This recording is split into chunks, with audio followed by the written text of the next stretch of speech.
నాకుగా నేను రచయితను కాను. I'm a consumer of literature, not a producer of one. I have been a translator of literature, that is for sure. మీరందరూ వినే ఉంటారు పేరు మొపాసన్. మొపాసన్ MAUPASSANT. మొపాసన్ అనే రచయిత one of the most successful French short story writers of 1800s. ఆయన 40 ఏళ్ళు చిల్లర బతికాడంతే. Syphilitic మ్యాడ్నెస్తో చనిపోయాడు. కానీ ఈ 40 ఏళ్లలో 300 కథలు, అద్భుతమైన లాంగర్ నావెల్సే అనొచ్చు, లాంగర్ స్టోరీస్ రాశాడు ఆయన. చెకోవ్ కానీ బోదిలేర్ కానీ మిగతా వారందరి పేర్లు చెప్పుకుంటూ ఉంటారు గొప్ప రచయితలు ఎవరు అని. నా దృష్టిలో మొపాసన్ లాగా ఓ అద్భుతమైన గుళికలాగా మనిషి యొక్క జీవితాన్ని ప్యాకేజ్ చేసి 6 పేజీలు 10 పేజీలు 15 పేజీల్లోనే ఆయన మనకు అందించటం అన్నది it is a unique experience. నేను మొపాసన్ 1893లో చనిపోతే 1993లో నేను ఫ్రెంచ్ భాషతో ఎక్కువ కనెక్టెడ్గా ఉన్నప్పుడు ఆయన షార్ట్ స్టోరీస్ కొన్ని తీసుకుని వాటిని నేను అనువాదం చేశాను తెలుగులోకి. నా దృష్టిలో మొపాసన్ ఈజ్ ఎన్ ఎక్స్ట్రాడినరీ రైటర్. ఎవరికైనా ఇంట్రెస్ట్ ఉంటే ఇంగ్లీష్ అనువాదం అది సంపాదించి మీరు చదివితే you will feel very satisfied. ఒక షార్ట్ స్టోరీకి కావాల్సింది లెంత్లో చిన్నగా ఉంటుంది, ఫోకస్డ్గా ఉంటుంది, ఒకటే థీమ్ మీద నడుస్తుంది, లిమిటెడ్ క్యారెక్టర్స్తో నడుస్తుంది. షార్ట్ స్టోరీ అన్నది సక్సెస్ఫుల్గా ఉండాలి అని అంటే దాంట్లో భాష, దాంట్లో కోణం, ఈ రెండు కూడా అరే భలే చెప్పాడు కదా ఈయన అని చదివిన వాళ్ళు అనుకునేటట్టుగా ఉన్నప్పుడు it becomes extraordinary. UNESCO award వచ్చింది భావిపోయింది అన్న ఒక కథకి, తెలుగులో రాసిన కథ. ఇండియాలో కరప్షన్ మీద ఫోకస్ చేస్తూ గవర్నమెంట్ రికార్డుల్లో బావి తవ్వినట్టుంది కానీ నిజానికి అక్కడ బావే లేదు అని పోలీస్ స్టేషన్లో అనుకుంటా కంప్లైంట్ చేస్తారు, మా బావి దొంగతనం జరిగింది అని. దానికి ఒక మంచి రికగ్నిషన్ వచ్చింది. అట్లాగే గాలివానకు అనుకుంటా యుఎస్లో టాప్ షార్ట్ స్టోరీస్లో 2nd పొజిషన్ వచ్చింది. తెలుగులో there have been many practitioners of short story writing. ఇక్కడ ఒక విషయం చెప్పాలి మీకు. చలం రాసుకున్న స్టోరీస్లో మొపాసన్ నుండి కాజేసి తన సొంత పేరు పెట్టుకున్న కథలు ఉన్నాయి. వాటిలో కనీసం ఒకటి నాకు తెలుసు.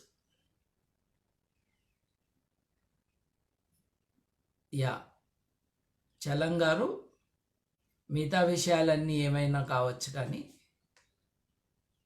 మొపాసన్ ఫ్రెంచ్లో రాసిన కథని తెలుగులో తన సొంత పేరుతో రాసుకున్నాడు, పబ్లిష్ చేశాడు. ఏమయ్యా ఇట్లా చేసావు అని అంటే చెప్పడం మర్చిపోయాను ఎవరు రాశారో అని నంగిగా మాట్లాడాడు.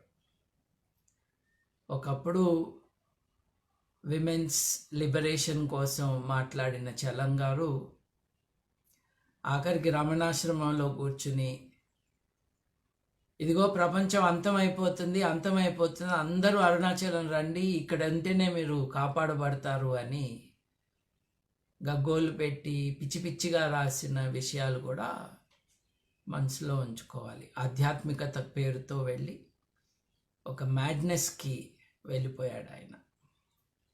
ఈ రెండిటి మధ్య ఈ కాపీయింగ్ హ్యాబిట్స్. గోపీచంద్ గారు కనీసం ఒక కథ ఇంకెవరిదో కాపీ చేసి తన సొంత కథగా black girl in search of God అనుకుంటా చేశారు. అంటే మేధావుల మెతకలు అన్నవి మనం మర్చిపోకూడదు. వీళ్ళు కూడా మనలాంటి వాళ్ళే తప్పులు చేస్తూ ఉంటారు. ఎనీవే, నేను మనందరం కలిసి 1350లో జియోవాన్ని బొకాచియో అనే ఒక గొప్ప రైటర్, ఇటాలియన్ రైటర్, ఫ్లారెన్స్ నగరంలో ఉండేవాడు ఆయన అప్పుడు వచ్చిన ప్లేగ్ సమయంలో ఊరికి 2 మైళ్ళు దూరంలో ఓ పెద్ద భవంతిలో తనకు తెలిసిన వాళ్ళు, తన మిత్రులు మొత్తం 10 మంది ఆ భవంతిలో గుమిగూడి రోజు ప్రతి ఒక్కళ్ళు ఒక కథ చెప్పాలి. 10 రోజుల పాటు 100 కథలు అయినాయి. దాన్నే డెకామెరాన్ అని పబ్లిష్ చేశారు. One of the great literatures of Europe of that time and more than that. కాకపోతే అవి పోర్నోగ్రఫీ కాకపోయినా సెక్షువల్లీ కొంచెం ఎక్స్ప్లిసిట్నెస్ అక్కడక్కడ కనిపిస్తుంది కాబట్టి ఇవి అసలు సెక్స్ నావెల్స్ అని అన్నారు అప్పుడు. It is correct to call them ribald, RIBALD. They are not pornography, they are not sex literature, but it is ribald. అంటే కొంచెం ఎరాటిసిజం, కొంచెం అడల్ట్ హ్యూమర్, ట్రాజడీ, ఆనందం, ఒక positive outlook.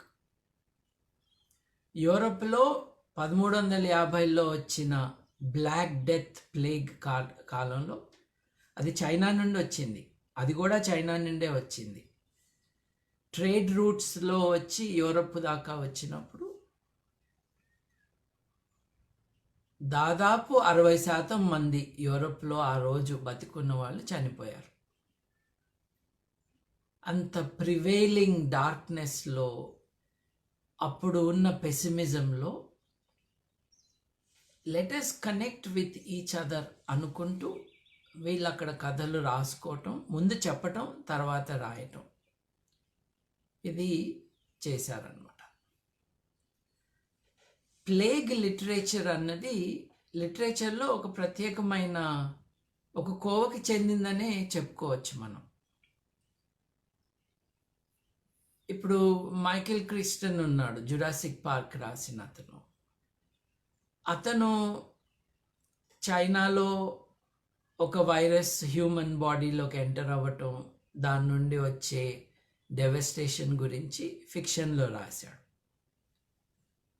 But that is more about the virus than about the whole pandemic itself, like others have dealt with it.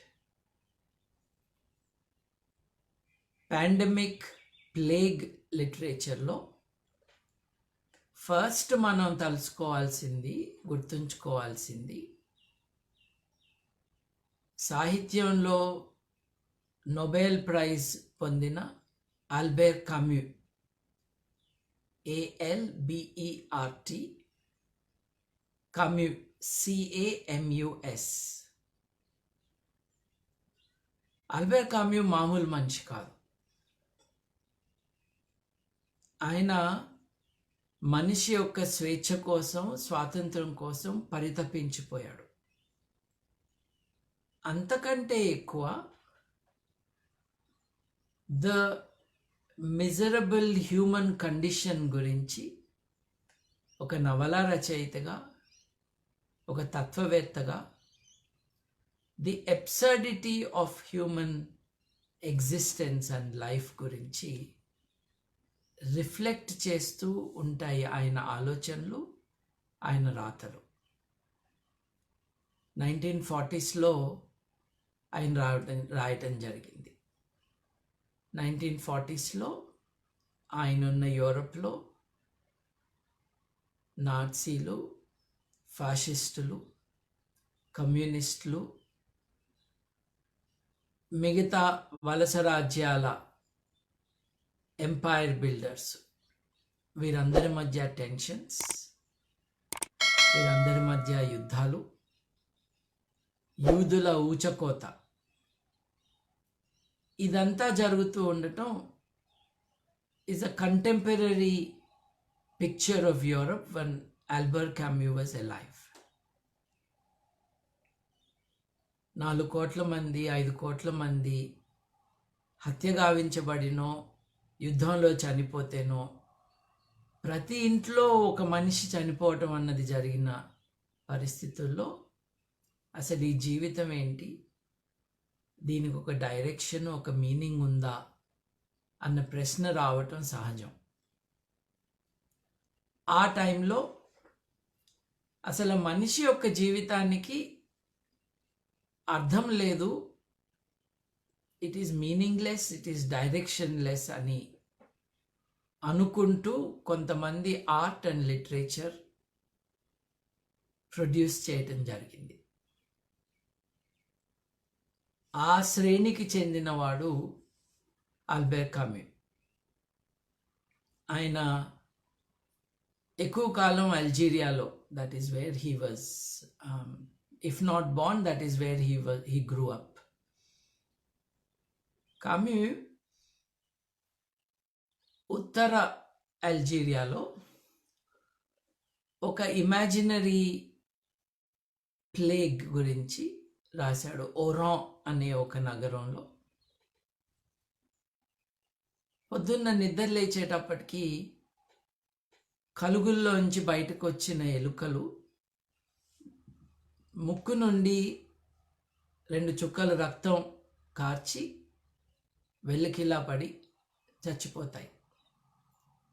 ముందు 1, 2, తర్వాత 100, తర్వాత 10,000, లక్షలు ఎలుకలు రావటం, వీధి మీదకి రావటం, రక్తం కార్చటం, చచ్చిపోవటం. ఇదంతా ఏంటి, జరుగుతున్నది ఏమిటి అని ఆలోచిస్తూ ఉన్న టైంలో మనుషులు కూడా చనిపోవటం మొదలవుతుంది. కామ్యూ ఈ నవల రాయటానికి ప్లేగ్ యొక్క చరిత్రని చాలా క్లోజ్గా అధ్యయనం చేసి రాశాడు. ఎంత బాగా అర్థం చేసుకుని రాశాడంటే, ఆయన నవల పేరు ఇంగ్లీష్లో ద ప్లేగ్, ఫ్రెంచ్లో లా పెస్ట్. పెస్ట్ అన్న, ప్లేగ్ అన్న, పెస్టిలెన్స్ అన్న, మనం దేని గురించి మాట్లాడుతున్నామంటే దాదాపు కారణాలు తెలియకుండా మనల్ని ఆవహించే ఒక జబ్బు, ఒక ఇన్ఫెక్షన్, లార్జ్ స్కేల్ ఆఫ్ పీపుల్ని చంపివేయటం జరుగుతున్న కాంటెక్స్లో మనం పెస్టిలెన్స్, ప్లేగ్, ఫ్రెంచ్ భాషలో ఏ భాషలో ఆయన బుక్ రాశాడో లా పెస్ట్ అంటారు. దీంట్లో డాక్టర్ రియో అనే ఒక ఆయన ప్రధాన పాత్రధారి. ఆయన ఏం చేస్తారంటే, ఈ సిటీలో సగం మంది చనిపోతూ ఉన్న కండిషన్స్లో ఒక spirit of optimism or at least spirit of డ్యూటీని ఎస్టాబ్లిష్ చేయడానికి ప్రయత్నం చేస్తాడు. మీరందరూ చదవాలి ఇది, సో నేను స్టోరీ మొత్తం చెప్పను. You should read the plague by Albert Camus. దాంట్లో ఒక మెమరబుల్ ప్యాసేజ్ మటుకు నేను I will refer to that. ఈ పరిస్థితుల్లో మనం ఏం చేయాలి డాక్టర్ గారు అని ఒక వ్యక్తి అడుగుతాడు. We must all be decent అంటాడు డాక్టర్ గారు. ఆల్ బీ డీసెంట్ అంటే అర్థం ఏంటండి అంటాడు ఆ వ్యక్తి. ఇన్ జనరల్ నాకేమో తెలియదు, కానీ నా వరకు అయితే నా డ్యూటీ నేను చేయటము బీయింగ్ డీసెంట్ అని డాక్టర్ గారు చెప్తారు. కథలో కామ్యూ గారు కూడా అక్కడక్కడ క్యారెక్టర్స్తో మాట్లాడిస్తూ ఉంటారు. ప్రపంచంలో ఇప్పటి వరకు ఎన్ని యుద్ధాలు జరిగాయో అన్ని పాండమిక్స్, అన్ని ప్లేగ్స్ మనకు వచ్చాయి అన్నది గుర్తు చేస్తారు. పాండమిక్ అంతమైపోయినప్పుడు మళ్ళీ వస్తుంది అని చెప్తాడు. ప్లేగులు రకరకాలు ఉంటాయి అని గుర్తు చేస్తాడు. ఆయన క్లియర్గా ఎప్పుడు ఎక్స్ప్లెయిన్ చేయలేదు, కానీ అందరూ అనుకుంటున్నది ఆయన మాట్లాడుతున్న వైరస్ కేవలం ప్లేగ్ యొక్క వైరస్ కాదు, మనిషిలోని మానవత్వాన్ని చంపేస్తున్న ఫ్యాసిస్ట్ నాట్సీ వైరస్ని రెఫర్ చేస్తూ ఆయన అలా మాట్లాడారు అని ఒక ఇంటర్ప్రిటేషన్. దాన్ని ఎప్పుడు ఆయన కాదని అనలేదు. లైక్ ఆల్ గ్రేట్ లిటరేచర్, ఆయన చనిపోయిన ఇంతకాలానికి కూడా దాన్ని గుర్తు తెచ్చుకుంటూనే ఉంటారు. ఇవాళ కరోనా టైమ్స్లో ఇంకా ఎక్కువగా దాని గురించి ఆలోచిస్తూ ఉంటారు.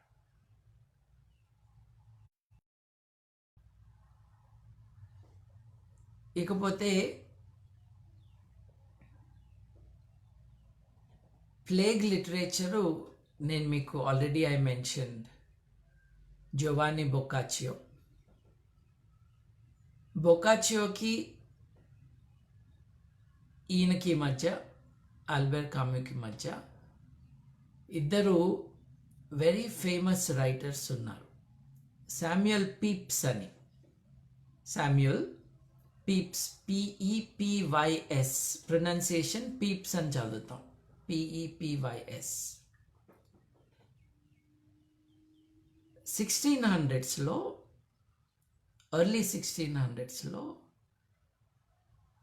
లండన్ నగరంలో 4 లక్షల మంది ఉన్న జనాభాలో 1/4 లక్ష మంది చనిపోతారు అప్పుడు వచ్చిన ప్లేగ్తో.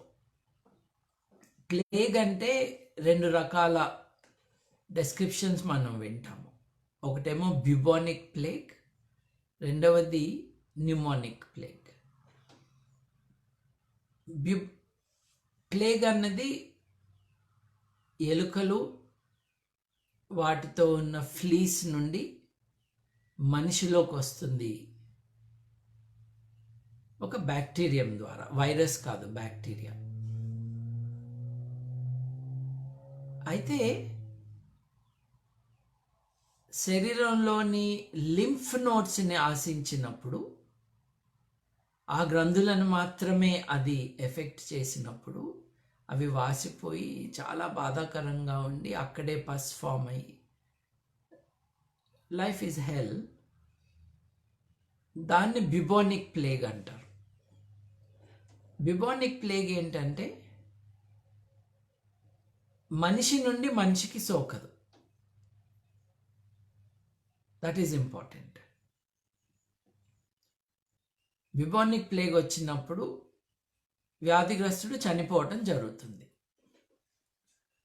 ఎప్పుడైతే మనిషి శరీరంలో అది ఈ లింఫ్ గ్లాండ్స్ నుండి లంగ్స్లోకి వెళ్తుందో అది న్యూమోనిక్ ప్లేగ్ అవుతుంది. న్యూమోనిక్ ప్లేగ్ అన్నది మనిషి నుండి మనిషికి సోకుతుంది. So once bubonic plague becomes pneumonic plague, it will spread everywhere. కొన్ని సంవత్సరాల క్రితం ఇండియాలో సూరత్లో ప్లేగ్ రావటం మనకు తెలుసు.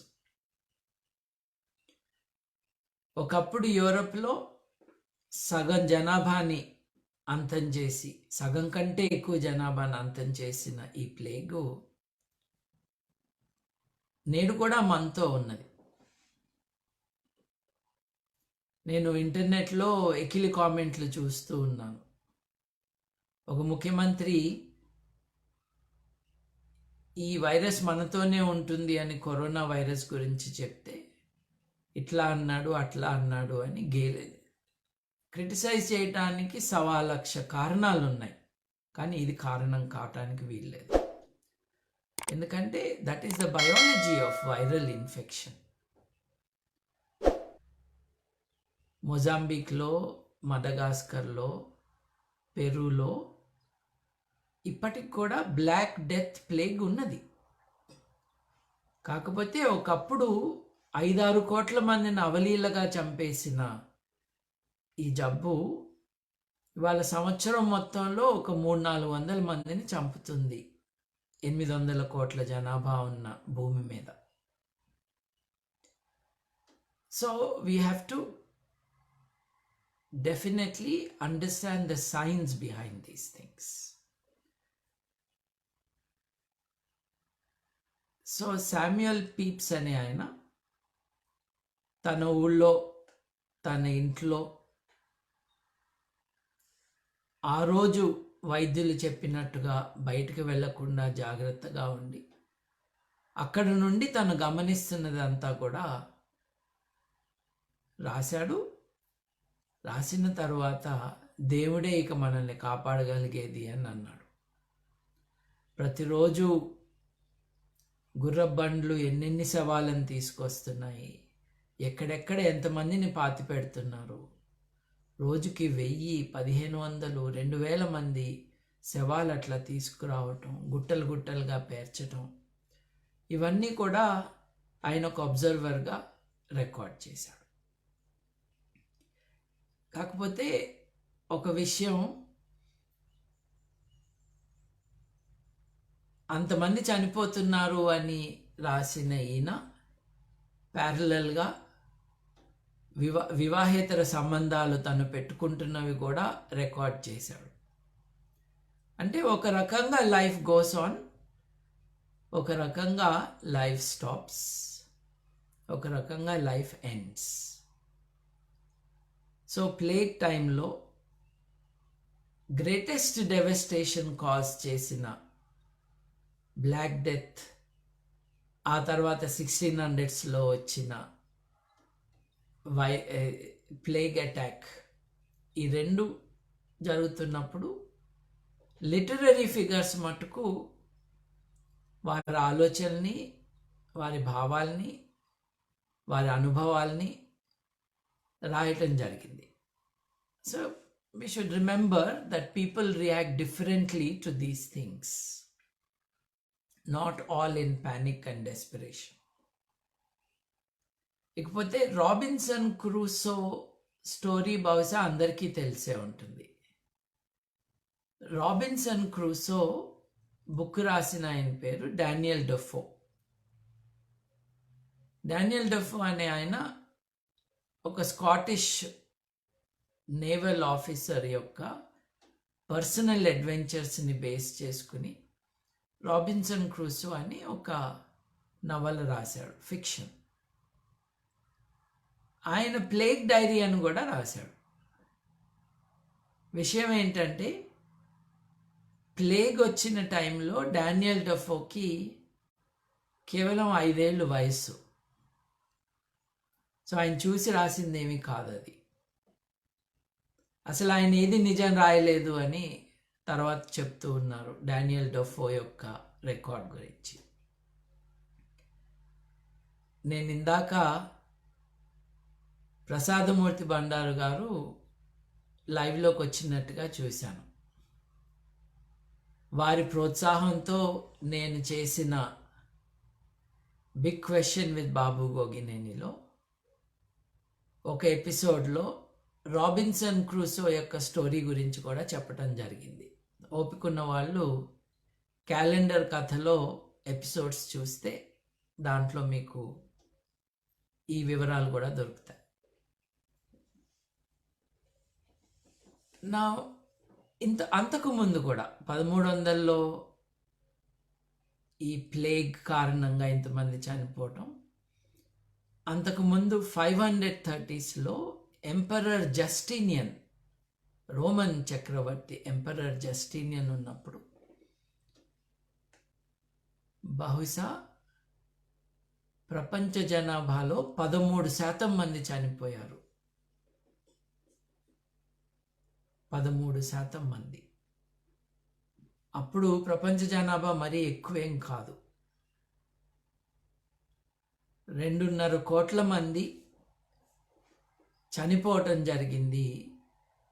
538 అనుకుంటా కామన్ ఈరా, ఇప్పటి యుగంలో.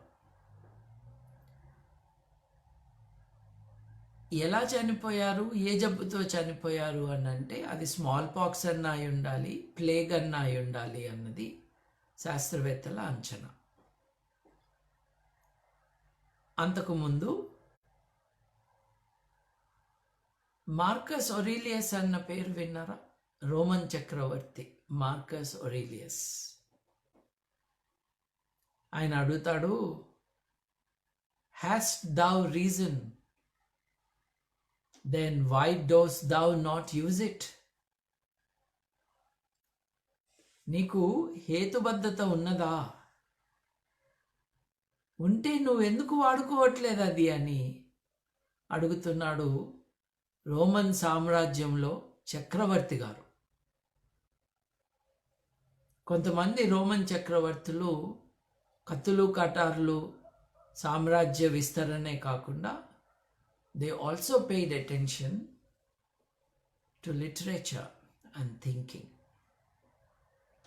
Sadly, మార్కస్ ఒరేలియస్ గారు అప్పటి పాండమిక్ కారణంగానే చనిపోయాడు.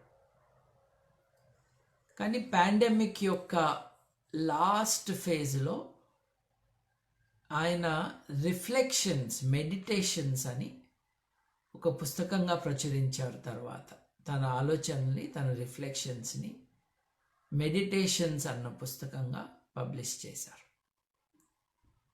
Full of wisdom.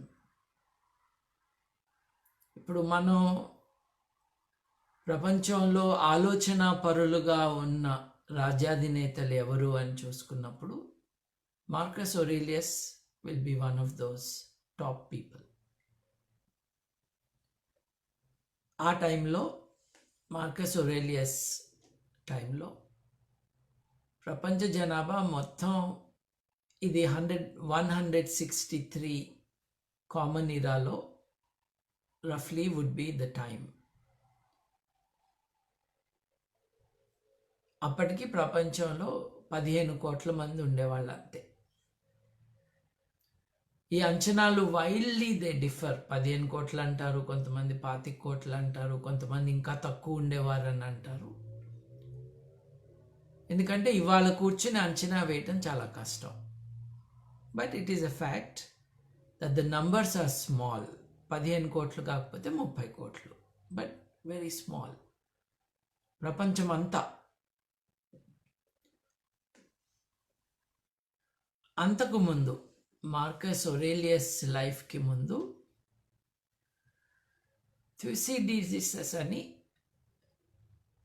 థ్యూసిడిడిస్ అని ఒక గ్రీక్ హిస్టోరియన్. ఆయన హిస్టరీ ఆఫ్ ద పెలోపనేసియన్ వార్ అని చరిత్ర రాశాడు. చూడండి, పురాణాలు కాదు, చరిత్ర రాశాడు ఆయన.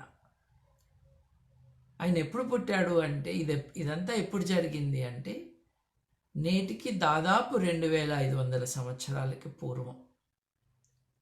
అప్పుడు యుద్ధంలో ఏమేం జరిగింది, యుద్ధంలో ఎటువంటి డెవలప్మెంట్స్ జరిగినాయి అన్నవి పెలోపనేసియన్ వార్ చరిత్రలో ఆయన రాశాడు. దాంట్లో ప్లేగ్ గురించి కూడా రాశాడు. ప్లేగ్ కారణంగానే ఆథెన్స్ నగరం అడ్వాంటేజ్ కోల్పోయింది యుద్ధంలో. సామాజిక వ్యవస్థ అతలాకుతలం అయిపోయింది. And everything was open for question once again. అయితే ఈ ప్లేగ్ తర్వాత మళ్ళీ ప్లేగ్ వస్తే మన ఎక్స్పీరియన్సెస్ ఇవి అని నేను రికార్డ్ చేస్తున్నాను. షుడ్ దిస్ హ్యాపెన్ అగైన్ అని ఆయన తరువాతి తరాల వారికి ఒక పాఠంగా ఉంటుంది అప్పుడు ఏం జరిగిందో అని రికార్డ్ చేశాడు. మనుషులు ఎట్లాంటి వాళ్ళంటే ప్లేగ్ మాయమైపోగానే మళ్ళీ యుద్ధం మొదలుపెట్టారు. అంటే ఏం నేర్చుకోవాలా, అప్పుడు నేర్చుకోలేదు, తర్వాత నేర్చుకోలేదు. అంటే విపత్ కాలంలోనూ గొంతు కత్తి పెట్టినప్పుడు ఏదో ఒక రకమైన let's be good, let's think about life అన్న మాటలు ఇవాళ ఇంటర్నెట్లో మనం మీమ్స్ ఏవైతే చూస్తున్నామో అటువంటివన్నీ వస్తాయి. అది పోయినాక మనం చేసే దుర్మార్గ పనులు మళ్ళీ మనం చేస్తూనే ఉంటాం. So of course there are exceptions. యూరప్లో అప్పటి వరకు మానవాళి కనీ విని ఎరుగనంత ఘోరమైన యుద్ధం యూరప్లో ఆరంభమై ప్రపంచం అంతా డిఫరెంట్ కాలనీస్లో అది ప్లే అవుట్ అయ్యి కొన్ని కోట్ల మంది చనిపోయినాక వైరాగ్యం, విరక్తి పుట్టడంతో పాటు ఇలా కాదు, మనం ప్రపంచాన్ని ఇంకో రకంగా నిర్మించుకోవచ్చు, మనం కొత్త నూతన వ్యవస్థను ఏర్పరచుకోవచ్చు అనుకుని ఇవాల్టి ప్రపంచానికి పునాదులు అప్పటి వారు వేశారు. జపాన్ సర్వనాశనం అయిపోయినా మనందరం కలిసి పునర్నిర్మించుకుందామని ఉద్యుక్తులై ఇవాళ జపాన్ ఎక్కడుందో అక్కడి దాకా తీసుకువెళ్ళారు. అన్ని ఘోరాలు, అన్ని నేరాలు జరిగిన యూరప్ ఇవాళ బ్రాడ్గా హ్యూమన్ రైట్స్కి ఒక ప్యారడైజ్గా ఎమర్జ్ అయిందో 70 సంవత్సరాల్లో. అంటే తమ సమాజాన్ని, తన విలువల్ని నాశనం చేసుకోగలిగిన మనిషి వాటిని పునర్నిర్మించుకోవటం కూడా వచ్చు అతనికి అని మనకు ఒక 100 ఏళ్ల లోపటి చరిత్ర చెబుతోంది. ఇది ఎంతకాలం ఇలా ఉంటుంది అన్నది ఈజ్ ఓపెన్ ఫర్ క్వశ్చన్. ఇకపోతే మనం కరోనా కథలు రాసుకుందాము అని అంటే నేను మీకు రెఫరెన్సెస్ ఇచ్చాను. డెకామెరాన్, అలాగే ప్లేగ్, ఇవన్నీ ఒకసారి just to have an idea, just to have an overview. అది చాలామంది చేసి ఉండరు కాబట్టి వాటి విషయాలు, వివరాలు నేను ఇప్పుడు చెప్పాను.